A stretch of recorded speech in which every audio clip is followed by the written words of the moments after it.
মই ৰিমঝিম পাঠক আপোনালোক সকলোকে পুনৰবাৰ ই কুঁহিপাতৰ আন এটি ক্লাছলৈ স্বাগতম জনাইছো আশা কৰিছো ভালে আছে সকলোৱে আৰু আজি আমি ষ্টাৰ্ট কৰিব গৈ আছো আসাম এণ্ড ইটস পিপলৰ কিছুমান কোৱেশ্চন আজি আমি ইয়াতে ডিসকাস কৰিম যিসকল বিটিআৰ টেটৰ কাৰণে হওক জিটিপিজিটিৰ কাৰণে প্ৰিপাৰেচন কৰি আছে আপোনালোকৰ কাৰণে এই ক্লাছটো খুব প্ৰয়োজনীয় হ'ব আৰু লগতে আন যদি কোনোবা ধৰি লওক আসাম পুলিচৰ কাৰণে আছে বা আন কিছুমান এক্সামৰ কাৰণেও যদি প্ৰিপাৰেচন কৰি আছে তেতিয়াহলে অসম পাৰ্টটোত এই ক্লাছটোৱে হেল্প কৰিব গতিকে আগবাঢ়িছো ক্লাছটোৰ ফালে আৰু ক্লাছটো কৰাৰ আগতে মই আপোনালোকক জনাব বিচাৰো যদি আজি মোৰ ক্লাছটোত কোনোবা নতুন আহিছে মোৰ লগতে আন ই কুঁহিপাতৰ টিচাৰ সকলৰ ক্লাছৰ কাৰণে আপোনালোকে কেতিয়া ক্লাছ হ'ব বা ডেইলি কাৰেণ্ট এফেয়াৰ্ছৰ কাৰণে ই কুঁহিপাত টেলিগ্ৰাম চেনেলটো জয়েন কৰিব পাৰিব স্কেন কৰিলেও হ'ব নহলে নামটোও চাৰ্চ কৰিব পাৰিব আৰু লগতে এইটো মোৰ টেলিগ্ৰাম চেনেল জিকে উইথ ৰিমঝিম মেম য'ত মই মোৰ ক্লাছৰ পিডিএফ বোৰ দি থাকো ওকে সো আৰম্ভ কৰিব ওলাইছো ক্লাছটো প্ৰথমটো কোৱেশ্চন ইয়াতে আমাক কি কৈছে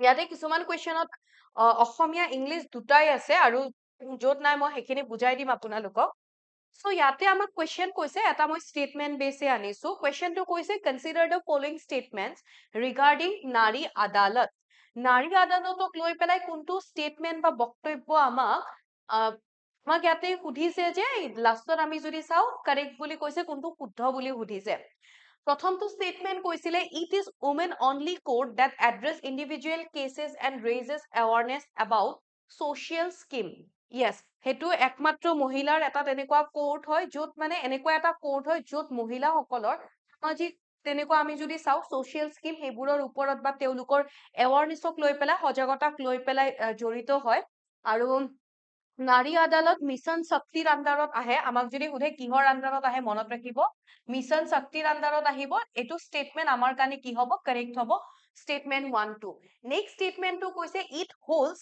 লিগ্যাল স্ট্যাটাস কোনো ধৰণৰ লিগ্যাল স্ট্যাটাস হোল্ড নকৰে কোনো ধৰণৰ লিগ্যাল স্ট্যাটাস দিয়া হোৱা নাই তাৰ মানে ষ্টেটমেন্ট 2 2 হ'ব আমাৰ কাৰণে ইনকাৰেক্ট তো আমাক সুধিছে which of the statement given above is or are correct only one correct হ'ব right so আমাক correct বুলি সুধিলে only one to হৈ যাব আমাৰ ইয়াতে correct okay so next question which statements regarding the Jonbil Mela is or are correct তো ইয়াতে আমি যদি চাও এটু চাবো এটুত আমাক কতো দিয়া হোৱা নাছিলে হেতু কাৰণে মই এটু 2 2 কাটি 1 কৰি দিছো নেক্সট আমাক সুধিছে which statements regarding the Jonbil Mela is or are correct Jonbil Mela সম্পৰ্কে কোনটো সত্য বা অসত্য আমাক ইয়াতে সোধা হৈছে তো ইয়াতে প্ৰথমটো ষ্টেটমেন্ট আমাক কি সুধিছে আমাক কাৰেক্ট বুলি কৈছে প্ৰথমটো ষ্টেটমেন্ট কৈছে it is possibly the only fair in India where barter system is still alive তাৰ মানে কি হয় যে আমাৰ এনেকুৱা ভাৰতবৰ্ষৰ হয়তো একমাত্ৰ এনেকুৱা এখন মেলা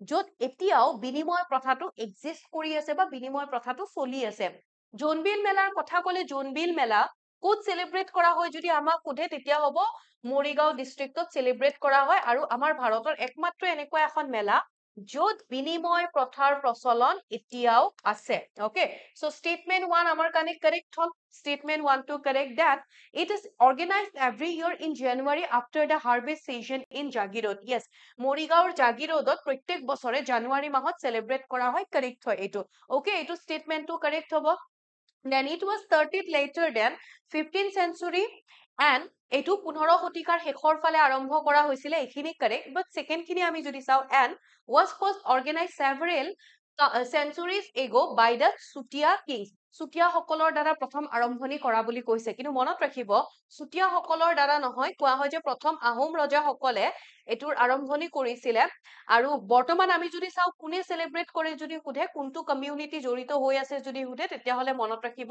তিৱা কমিউনিটি মানে জড়িত হৈ আছে তাৰ মানে ইয়াতে আমাক কাৰেক্ট বুলি সুধিছে কোনটো উক্তি সত্য statement 1 আৰু 2 আমাৰ correct হ'ব তো option B হৈ যাব correct answer only 1 and 2 are correct statement ঠিক আছে বুজি পালে next questionৰ ফালে আমি আগবাঢ়িছো next আমাৰ সত্ৰবোৰৰ ওপৰত সুধিছে which statements regarding the satras of Assam is or are correct আমাৰ সত্ৰবোৰৰ কথা সুধিছে যে অসমৰ সত্ৰসমূহৰ সন্দৰ্ভত তলৰ কোনটো বক্তব্য শুদ্ধ বুলি ইয়াতে আমাক কৈছে In 15th century, the first satra was founded in Borpeta. আমি এখিনি গম পাও 15-16 century মানত প্ৰথম সত্ৰ প্ৰতিষ্ঠা কৰা হৈছিলে আমাৰ অসমত বাট বৰপেটা নহয় প্ৰথমখন সত্ৰ প্ৰতিষ্ঠা কৰা হৈছিলে মাজুলীত ঠিক আছে তাৰপিছত ইয়াতে আমাক সুধিছে Kamalabari Satra is famous world wide for its mask making tradition.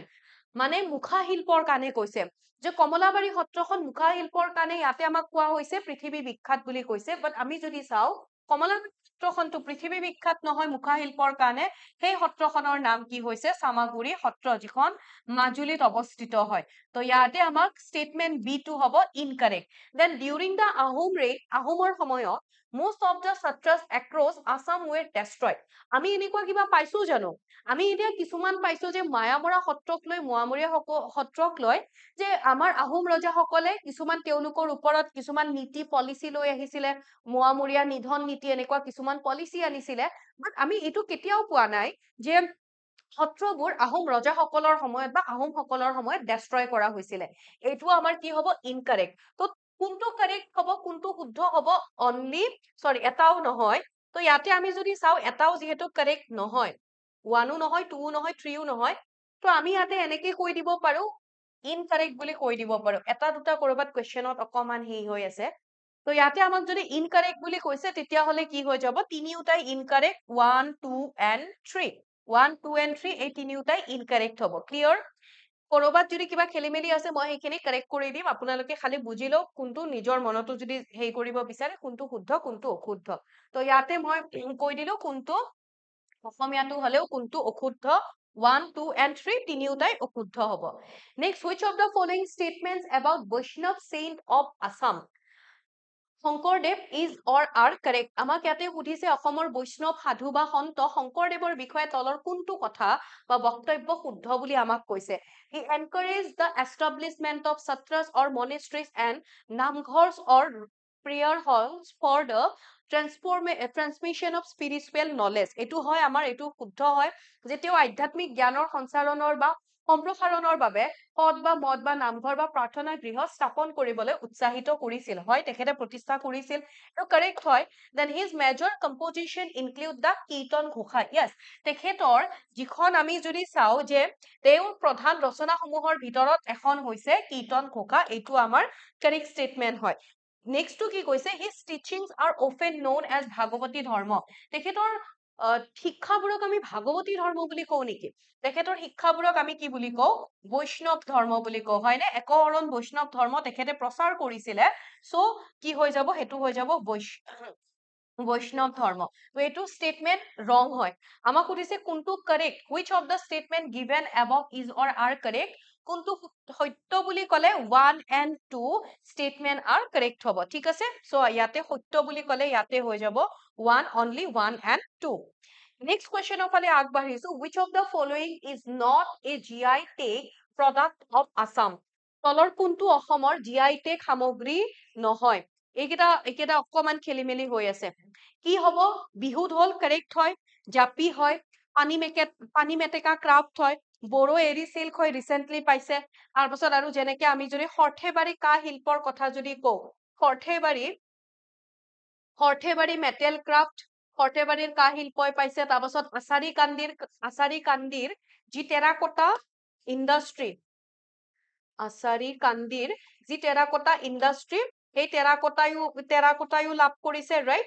তো ইয়াতে আমি যদি চাওঁ কোনটো নহয়, তো ইয়াতে আমাক তেতিয়া নহয় বুলি ক'লে আনসাৰটো হৈ যাব নান অফ দ্য এবভ। গোটেইকেইটাই হয়, এটাও নোহোৱা নহয়। তো এটা যিকোনো ষ্টেটমেন্টত নান অফ দ্য এবভ থাকিব লাগিব। সাপোজ মই ইয়াৰে এটা ষ্টেটমেন্টত নান অফ দ্য এবভ বুলি দি দিলো, এইটো statement suppose none of the above হৈ যাব। Okay, none of the above কৰি দিলো অপশ্যন চি টো। তো ইয়াতে গোটেইকেইটাই পাইছে, ৰিচেন্টলি বড়ো সম্প্ৰদায়ৰো বিভিন্ন সামগ্ৰীয়ে লাভ কৰিছে GI টেগ, গোটেইকেইটাই পাইছে। নেক্সট কুৱেশ্যনৰ ফালে আগবাঢ়িছো। কুৱেশ্যন ইয়াতে সুধিছে ফাইণ্ড দ্য ইনকাৰেক্ট পেয়াৰ, অশুদ্ধ জোৰটো বিচাৰি উলিয়াওক। আমাক ইয়াতে কি কৈছে, আছামিজ মেগাজিন অৰুণোদয়, প্ৰথম অসমীয়া আলোচনী অৰুণোদয়খন কেতিয়া পাব্লিছ কৰা হৈছিলে, ইয়াণ্ডাবু সন্ধি কেতিয়া হৈছিলে, আছাম এগ্ৰিকালচাৰেল ইউনিভাৰ্চিটি কেতিয়া প্ৰতিষ্ঠা কৰা হৈছিলে, আছাম ওমেন ইউনিভাৰ্চিটি কেতিয়া প্ৰতিষ্ঠা কৰা হৈছিলে। গোটেইকেইটাত যদি চাওঁ ইনকাৰেক্ট যিকোনো এটা হ'ব। অৰুণোদয় মেগাজিনখন 1846তে পাব্লিছ কৰা হৈছিলে, 1900 নহয়। ক'ৰ পৰা পাব্লিছ কৰা হৈছিলে যদি আমাক সোধে, শিৱসাগৰৰ পৰা প্ৰথম পাব্লিছ কৰা হৈছিলে। এতিয়া পাব্লিছাৰ বুলি ক'লে মই দুটা অপচন দিছো, মাইলছ ব্ৰনছন হ'ব নে নাথান ব্ৰাউন হ'ব, যোনে পাব্লিছ কৰিছিলে সেইটো আপোনালোকে মোক জনাব। বাকী ইয়াণ্ডাবু সন্ধি 1826 চনত হৈছিলে আমি গম পাওঁ। কাৰ মাজত হৈছিলে যদি আমাক সোধে, ব্ৰিটিছ ইষ্ট ইণ্ডিয়া কোম্পানী আৰু এইফালে কোন হ'ব, ব্ৰিটিছ ইষ্ট ইণ্ডিয়া কোম্পানী আৰু বাৰ্মিজ মানসকলৰ মাজত হৈছিলে। আছাম এগ্ৰিকালচাৰেল ইউনিভাৰ্চিটি প্ৰথমখন আমাক যদি সুধে কেতিয়া প্ৰতিষ্ঠা কৰা হৈছিলে, 1969, আৰু যোৰহাটত অৱস্থিত। আৰু অসম মহিলা বিশ্ববিদ্যালয় সেইখনো 2013 চনত প্ৰতিষ্ঠা কৰা হৈছিলে। Next, which place in Assam has relics from Hinduism, Buddhism and Jainism all together? অসমৰ কোন স্থানত হিন্দু, বৌদ্ধ, জৈন ধৰ্মৰ ধ্বংসাৱশেষ সকলো একেলগে আছে? বা আমাক সুধিব পাৰে হিন্দু, জৈন আৰু এইফালে আমাক সুধিব পাৰে বুদ্ধিজিম, এই তিনিওটাৰ সংগমস্থলী বুলি যদি সোধে তেতিয়াহ'লে কোনখন হ'ব? আৰু আমাক যদি ইয়াতে জৈনটোৰ ঠাইত ইছলাম বুলি কয়, তাৰমানে মই কি ক'ব বিচাৰিছো, হিন্দুইজিম ক'লে, তাৰপাছত আমাক বুদ্ধিজিম বুলি ক'লে, আৰু এইফালে যদি কয় ইছলাম, এই তিনিওটাৰ সংগমস্থলী বুলি ক'লে কোনখন স্থানক আমি গম পাওঁ, তেতিয়া হ'ব আমাৰ আনসাৰ হাজো। যেতিয়া জৈন বুলি আহিব, জৈন হলে হ'ব এইফালে সূৰ্য পাহাৰ। সূৰ্য পাহাৰ মানে কাৰ কথা কোৱা হৈছে, গোৱালপাৰাৰ কথা কোৱা হৈছে। তো তাতে আমি কি হয়, এই তিনিওটাৰে সংগমস্থলী হিচাপে পোৱা যায়, তিনিওটাৰে ৰিমেইনছ পোৱা যায়। Next, the historic Gohain Kamal Ali কানেক্টছ। ঐতিহাসিক গোহাঁই কমল আলীয়ে সংযোগ কৰে। গোহাঁই কমল আলী কোনে নিৰ্মাণ কৰিছিলে, গোহাঁই কমল। আৰু গোহাঁই কমলৰ নামেৰে এই আলিটোৰ নাম গোহাঁই কমল দিয়া হয়। কাৰ ৰাজত্ব কালত, অৰ্থাৎ তেখেতৰ ভায়েকে অৰ্ডাৰ দিছিলে, আৰু ভায়েক গৰাকী কোন আছিলে, কোচ কিং, কোচ ৰজা নৰনাৰায়ণে তেখেতৰ ভায়েক গোহাঁই কমলক আদেশ দিছিলে, নৰনাৰায়ণ তেখেতে আদেশ দিছিলে গোহাঁই কমলক যে এটা আলি নিৰ্মাণ কৰিব লাগে, আৰু সেই আলিটো বা সেই ৰাস্তাটো কোচবিহাৰৰ পৰা নাৰায়ণপুৰলৈকে কানেক্ট কৰা হৈছিলে। সো আমাৰ অপশন চি হৈ যাব এই কুৱেশ্যনটোৰ কাৰেক্ট আনসাৰ। নেক্সট কুৱেশ্যন, বিজ্ঞান জ্যোতি। বিজ্ঞান জ্যোতি an Assamese science magazine is being published by which of the following organization? অসমীয়া বিজ্ঞান আলোচনী এখন বিজ্ঞান জ্যোতিয়ে হ'ব। বিজ্ঞান জ্যোতি তলৰ কোনটো সংস্থাই প্ৰকাশ কৰি আছে, কোনটো সংস্থাৰ দ্বাৰা প্ৰকাশ কৰা হয়, আনসাৰ হৈ যাব option C, Assamese science society, Asom বিজ্ঞান সমিতিৰ দ্বাৰা পাব্লিছ কৰা হয়। Next, find the correct pair, সঠিক জোৰটো বিচাৰি উলিয়াওক। সঠিক কি হ'ব, ভট্টদেৱ ইউনিভাৰ্চিটি নলবাৰীত থকা বুলি কৈছে। কুমাৰ ভাস্কৰ বৰ্মা সংস্কৃত এণ্ড এনচিয়েন্ট ষ্টাডিজ ইউনিভাৰ্চিটি, অৰ্থাৎ কুমাৰ ভাস্কৰ বৰ্মা যিখন আমি যদি চিম্পলি কওঁ সংস্কৃত ইউনিভাৰ্চিটি যিখন আছে গোলাঘাটত থকা বুলি কৈছে। ৰবীন্দ্ৰনাথ টেগোৰ ইউনিভাৰ্চিটি হোজাইত থকা বুলি কৈছে, and then all of the above. Correct answer কি হৈ যাব, ৰবীন্দ্ৰনাথ টেগোৰ ইউনিভাৰ্চিটি হোজাইত আছে। ভট্টদেৱ ইউনিভাৰ্চিটি নলবাৰী নহয়, ভট্টদেৱ ইউনিভাৰ্চিটি আছে বজালিত, আৰু এইফালে কুমাৰ ভাস্কৰ বৰ্মা সংস্কৃত ইউনিভাৰ্চিটি এইখন ক'ত আছে, এইখন আছে নলবাৰীত। এটা বস্তু মনত ৰাখিব, এইখন কেতিয়া প্ৰতিষ্ঠা কৰা হৈছিলে সুধিলে 2011 চনত প্ৰতিষ্ঠা কৰা হৈছিলে, মনত ৰাখিব। Next, the copper plate of which king is found in the Kamakhya temple. Kamakhya মন্দিৰত কোনগৰাকী ৰজাৰ তাম্ৰফলি পোৱা যায়? কামাখ্যা মন্দিৰৰ প্ৰথম ধ্বংসাৱশেষ কোৱা হয় যে বিশ্বসিংহই প্ৰথমতে তেখেতে দেখা পাইছিলে, আৰু তেখেতে উদ্ধাৰ কৰিছিলে, আৰু তাৰ পিছত তেখেতৰ পুতেক নৰনাৰায়ণ আৰু নৰনাৰায়ণৰ ৰাজত্ব কালত চিলাৰায়ৰ তত্বাৱধানত কি হয়, কামাখ্যা মন্দিৰটো পুনৰ নিৰ্মাণ কৰা হৈছিলে। গতিকে মই আপোনালোকক এইটো কুৱেশ্যনৰ আনসাৰ দিলো, আনসাৰ মানে মই নিদিও, আপোনালোকে দিব। কুৱেশ্যনটোৰ মই এইটো আপোনালোকক হোমৱৰ্ক দিলো, কাৰ তাম্ৰফলি পোৱা যায়, বা কাৰ ইয়াতে আমি যদি চাওঁ কপাৰ প্লেট পোৱা যায়। এতিয়া আমাক যদি সোধে কামাখ্যা মন্দিৰটো তাম্ৰফলি পোৱা যায় যিটো পুনৰ নিৰ্মাণ কৰা হৈছিলে, এনেকে কুৱেশ্যনটো মিলি যাব। এতিয়া ইয়াতে কি হয় আমি যদি চাওঁ তেতিয়াহ'লে মানে আমাৰ কি হ'ব যে এটা বস্তু আমি ইয়াতে মনত ৰাখি থৈ দিওঁ, কামাখ্যা মন্দিৰটো কোনখন পাহাৰত আছিলে সুধিলে নীলাচল পাহাৰত আছিলে, নীলাচল হিলত আছে, এইটো আছিলে নহয়, আছে, সেইটো মনত ৰাখিব। নেক্সট কুৱেশ্যনৰ ফালে যোৱাৰ আগতে আপোনালোকক জনাব বিচাৰো, যদি আপোনালোকৰ মাজৰ টেটৰেটো মেক্সিমাম প্ৰিপাৰেশ্যন কৰি আছে, যদি আপোনালোকে গোটেইখিনি বস্তু একেলগে পাব বিচাৰে, পেডাগজিৰ পৰা আৰম্ভ কৰি আছামিজ পিপল, জিকে, ইংলিছ, গোটেইখিনি যদি বিচাৰে, আমাৰ ইয়াতে এটা GT-PGT-ৰ এটা টেটৰ কোৰ্চ এটা চলি আছে, আৰু যদি আপোনালোকে ইয়াতে এনৰোল কৰিব বিচাৰে, মই দুটা নম্বৰ দিছো, কণ্টেক্ট কৰিব পাৰে 0361319357 নাইবা 7002940127, যিকোনো এটা নম্বৰত কণ্টেক্ট কৰিলে হ'ব। কিবা ডাউটছ থাকিলে নেক্সট কুৱেশ্যনৰ ফালে আমি মুভ কৰিছো, আৰু নেক্সট কুৱেশ্যনটো ইয়াতে সুধিছে during whose time was Parihareswar temple, যিটোক আমি ডুবি বুলিও কওঁ, ক'ত আছে? বজালিত, অৰ্থাৎ পাঠশালাৰ ওচৰতে আছে আৰু অকে, নিয়ৰ পাঠশালা। তো ইয়াতে এই পৰিহৰেশ্বৰ বা যিটো ডুবি দেৱালয়, অকে, ডুবিত আছে, তো সেই পৰিহৰেশ্বৰ দেৱালয় কাৰ সময়ত নিৰ্মাণ কৰা হৈছিল বুলি সুধিছে, আৰু তেখেত হ'ব আহোম ৰজা শিৱসিংহৰ সময়ত নিৰ্মাণ কৰা হৈছিলে। Next, which of the following statement is true about পূৰ্ণিমা দেৱী বৰ্মন? পূৰ্ণিমা দেৱী বৰ্মনক লৈ পেলাই তলৰ কোনটো নিম্নলিখিত কোনটো উক্তি সত্য? She was awarded the Green Oscar in 2024. Yes, এই গ্ৰীণ অস্কাৰক আমি কি বুলি কওঁ আকৌ? হুইটলি এৱাৰ্ড বুলিও কওঁ। তো yes, 2024 চনত তেখেতক গ্ৰীণ অস্কাৰ বা হুইটলি এৱাৰ্ডেৰে সন্মানিত কৰা হৈছিলে, হয়নে? আৰু লগতে 2017 চনতো তেখেতক এই বঁটাটো প্ৰদান কৰা হৈছিলে। Then she won his first Green Oscar in 2017. তেখেতে 2017 চনত প্ৰথমবাৰৰ বাবে এই গ্ৰীণ অস্কাৰ লাভ কৰিছিল বা হুইটলি এৱাৰ্ড। কাৰেক্ট হয়। Then she is involved in Hargila. হাৰগিলাৰ সংৰক্ষণৰ লগত তেখেত জড়িত হয়। কাৰেক্ট হয়। তাৰ মানে ইয়াতে কি হ'ব? অল অফ দ্য এবভ, ওপৰৰ সকলোকেইটা correct. Then who was the youngest Indian boxer to compete in the Olympics? অলিম্পিকত অংশগ্ৰহণ কৰা আটাইতকৈ কম বয়সীয়া ভাৰতীয় বক্সাৰ কোন আছিলে? অলিম্পিকত অংশগ্ৰহণ কৰা আটাইতকৈ কম বয়সীয়া বক্সাৰ বুলি আমি যদি কওঁ, লভলিনা বৰগোহাঁই দিলে ভুল হ'ব। ইয়াতে আনসাৰ হৈ যাব শিৱ থাপা। তেখেতে 2012 চনৰ লণ্ডন অলিম্পিক্সত পাৰ্টিচিপেট কৰিছিলে। অকে, প্ৰথম লণ্ডন অলিম্পিক্সত পাৰ্টিচিপেট কৰিলে, আৰু মনত ৰাখিব 2016 চনত তেখেতক অৰ্জুন বঁটাৰে, ৰাষ্ট্ৰপতিয়ে অৰ্জুন বঁটাৰে, অৰ্জুন এৱাৰ্ডেৰে সন্মানিত কৰিছিলে। আৰু তেখেত আমাৰ অসমৰ যদি সোধে যে অসমৰ পৰা অৰ্জুন বঁটা লাভ কৰাৰ ক্ষেত্ৰত আমি এগৰাকী ব্যক্তি পাওঁ তেখেত, আৰু অসমৰ পৰা কোনে প্ৰথম অলিম্পিকত বক্সিং ৰিপ্ৰেজেন্ট কৰিছিলে বা অসমৰ পৰা কোন গৈছিলে?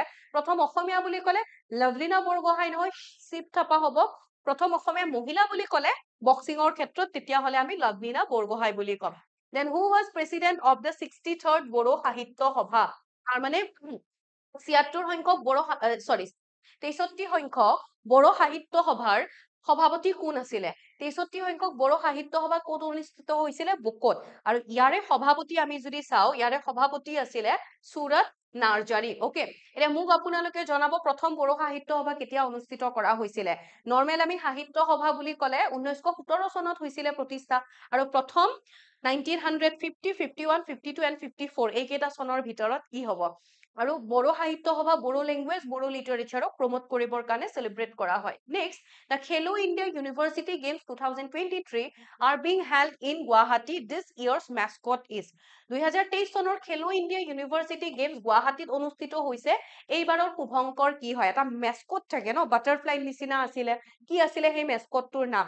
আৰু 2023 চনৰ ইউনিভাৰ্চিটি গেমছ হয় খেলো ইণ্ডিয়া ইউনিভাৰ্চিটি গেমছ, বাট আয়োজন কৰা হৈছিলে 2024 চনৰ ফেব্ৰুৱাৰী মাহত। ঠিক আছে, আৰু এই ইয়াতে আমি যদি চাওঁ, ইয়াতে কি হয়, টোটেল 7খন নৰ্থ ইষ্টত যিহেতু হৈছে এইবাৰ, তো নৰ্থ ইষ্টৰ 7খন ৰাজ্য ইয়াতে অংশগ্ৰহণ কৰিছিলে।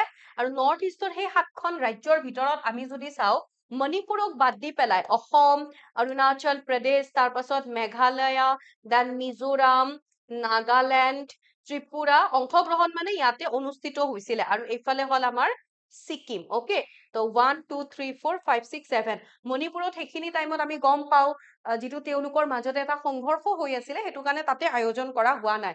আৰু আমি ইয়াতে যদি আমি মেস্কটৰ কথা কওঁ, তেনেহলে হ'ব অষ্টলক্ষ্মী। এইটো হৈ যাব আমাৰ মেস্কট। ঠিক আছে, অষ্টলক্ষ্মী যিটো মই কলো কিহৰ শ্বেপত আছিলে?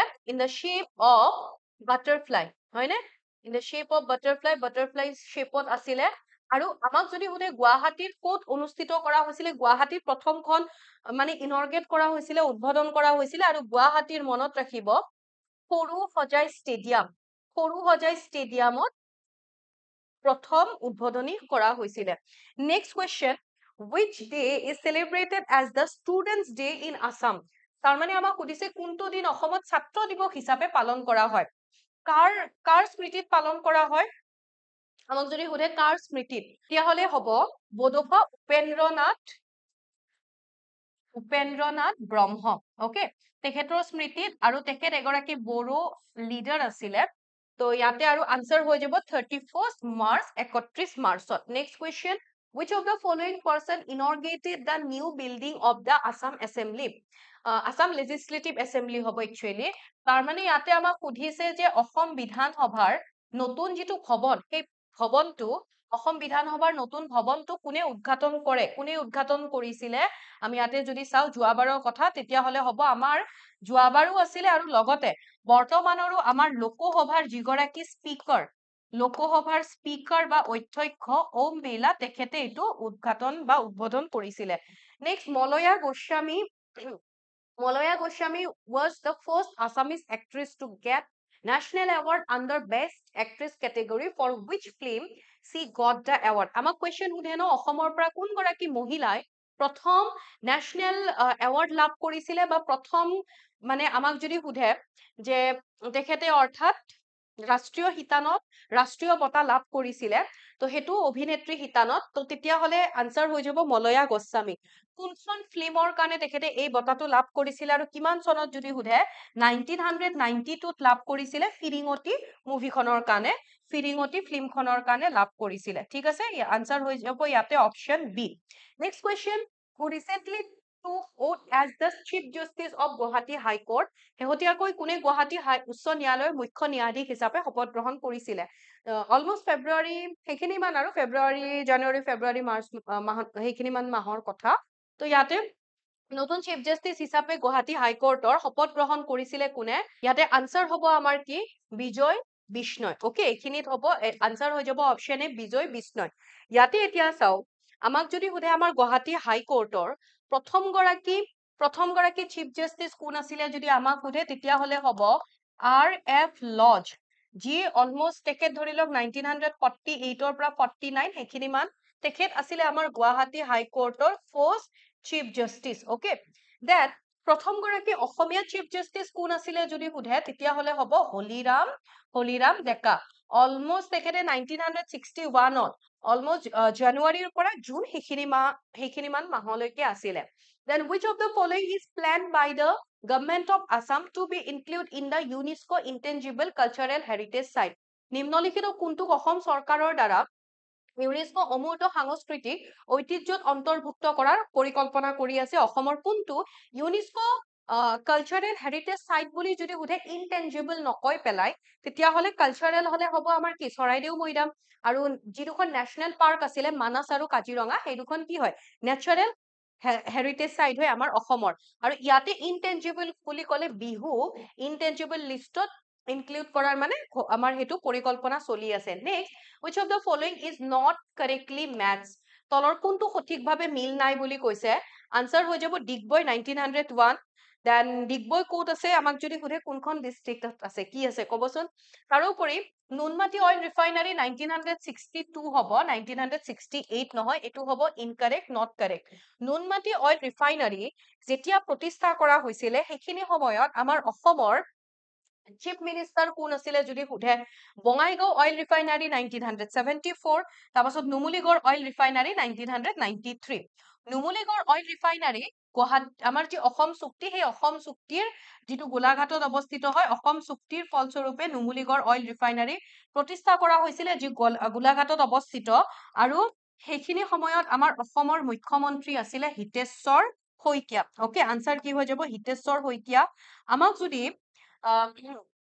ইয়াতে যদি নুনমাটিৰ যদি সোধে, তেতিয়াহ'লে হ'ব বিমলা প্ৰসাদ চলিহা। সেইখিনি সময়ত আমাৰ অসমৰ চিফ মিনিষ্টাৰ আছিলে বিমলা প্ৰসাদ চলিহা। আৰু এইফালে আমি যেতিয়া নুনমাটি বুলি ক'লে কামৰূপ ডিষ্ট্ৰিক্ট, আৰু এইফালে আমি যেতিয়া বঙাইগাঁও বুলি ক'ম, বঙাইগাঁও বুলি ক'লে ডিষ্ট্ৰিক্ট কিন্তু বঙাইগাঁও নহয়, চিৰাং হ'ব। আৰু সেইখিনি সময়ত আমাৰ যিগৰাকী চিফ মিনিষ্টাৰ আছিলে তেখেতৰ নাম কি হয়? শৰৎ চন্দ্ৰ সিং। ওকে, শৰৎ চন্দ্ৰ সিং। অলমোষ্ট তেখেতৰ টাইম পিৰিয়ড 1972ৰ পৰা 1978 হয়। ওকে, আৰু তেখেতৰ যদি চাওঁ বিমলা প্ৰসাদ চলিহা, তেখেতৰ অলমোষ্ট 67 মানৰ পৰা 57 মানৰ পৰা 70 মানলৈকে আছিলে 1900 সেইখিনি। ওকে, চ' এইখিনি আছিলে আজি আমাৰ কুৱেশ্যন। যদি কিবা প্ৰব্লেম থাকে জনাব, আৰু ক্লাছটো কেনেকুৱা পালে সেইটোও জনাব। ভাল যদি পাইছে লাইক কৰি দিব, আপোনালোকৰ বন্ধু বান্ধৱীৰ সৈতেও শ্বেয়াৰ কৰি দিব, আৰু লগতে আপোনালোকৰ ফিডবেকটো দিব নাপাহৰিব। নেক্সট আপোনালোকক আৰু পুনৰ এনেকুৱা কিছুমান টপিকৰ সৈতে লগ পাম, আশা কৰিছো লগ পাম বুলি, আৰু আজি ইয়াতে এৰিছো। Thank you so much।